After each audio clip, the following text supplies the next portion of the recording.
The Department of Justice missing a major deadline by top House Republicans to release the memos of former FBI Director James Comey that detailed his meetings with President Trump. But do the American people have the right to know what is in these memos? Here now to weigh in is constitutional attorney Ed Pozzuoli. Thank you for joining us this morning. So what do you think? Should we be able to see the memos? Good morning, and the public should definitely see these memos. We've got Jim Comey going around on his book tour. A higher loyalty. Let's make the higher loyalty to the public and public disclosure of these memos. Congress's next step should be to ask Rosenstein to come to Congress, either with the memos or an explanation why not. Okay, what exactly do you think is in these memos that is so necessary for the people to see? What is it that we're all waiting to get out of this?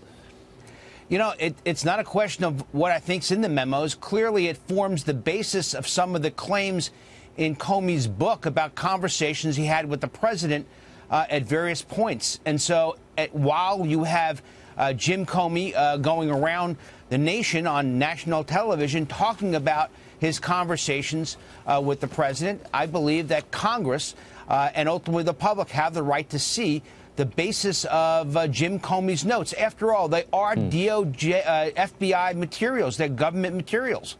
Yeah, well, there have been accusations that the DOJ has been slow-walking this investigation. I want to go back to Obama's Department of Justice for a second. I want to talk about Andrew McCabe, who has come under a lot of scrutiny in recent weeks. And there are claims that he leaked, or, well, it's been announced that he leaked a number of things out while he was Deputy Attorney General. I want to ask you a question here, because the allegations that are now coming from Comey and from him, everybody's pointing fingers at each other within the DOJ and within those offices regarding what happened here. I want to get your perspective on this, on who you think was trying to do the right thing, if any of them were trying to do the right thing, in regards to the Clinton email case, the Clinton Foundation case, and everything that happened leading up to the election. Well, it appears that there is an overhang among DOJ and the FBI that Hillary Clinton was going to win the election, and no one wanted to upset her. But what you do see in the OIG report, which is very telling, it's sort of slipped in there among the conclusion that McCabe lied 4 times.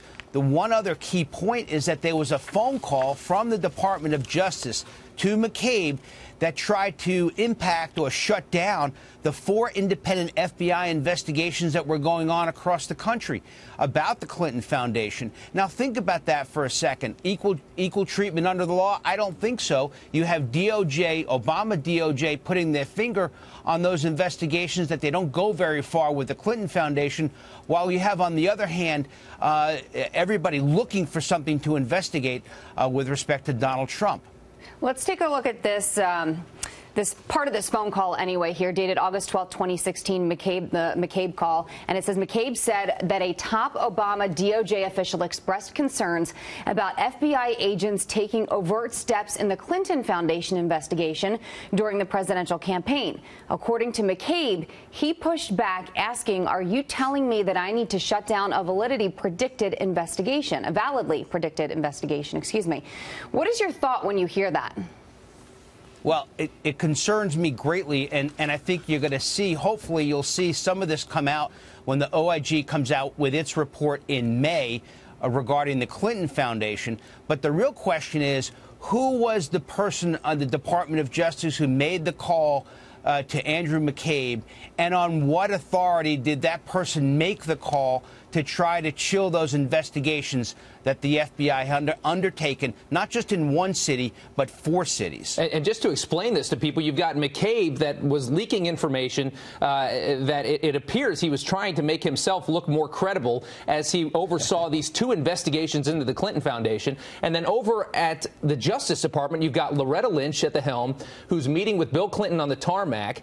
And now McCabe is saying that the DOJ was asking him to get rid of a valid investigation into Hillary Clinton. This is exactly why this is such a big deal, because now McCabe is pointing the finger over the DOJ, saying, look, I'm not crooked, but they're telling me to get rid of an investigation that held water. And this is, I mean, this all comes after Loretta Lynch meets with Bill Clinton on the tarmac. This is big stuff. And how does this end? That's the question.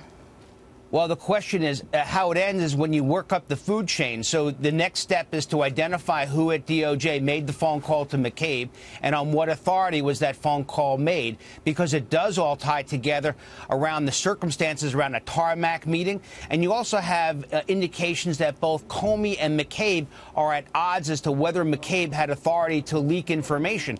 But putting all that aside, the more important part is who ordered putting their finger on the scale to squelch these investigations over the Clinton Foundation. That was a big deal because you're talking about 4 separate independent FBI investigations, and basically the chill was on. The finger on the scale was on. And it's worth noting that when this all first started coming out, people started talking about this, everybody laughed it off, especially on the left. And now you've got all this information, and they're all pointing fingers at each other, saying, well, it was him, it was her, it was him. It's very interesting. Ed, thank you so much for coming on this morning. We appreciate it.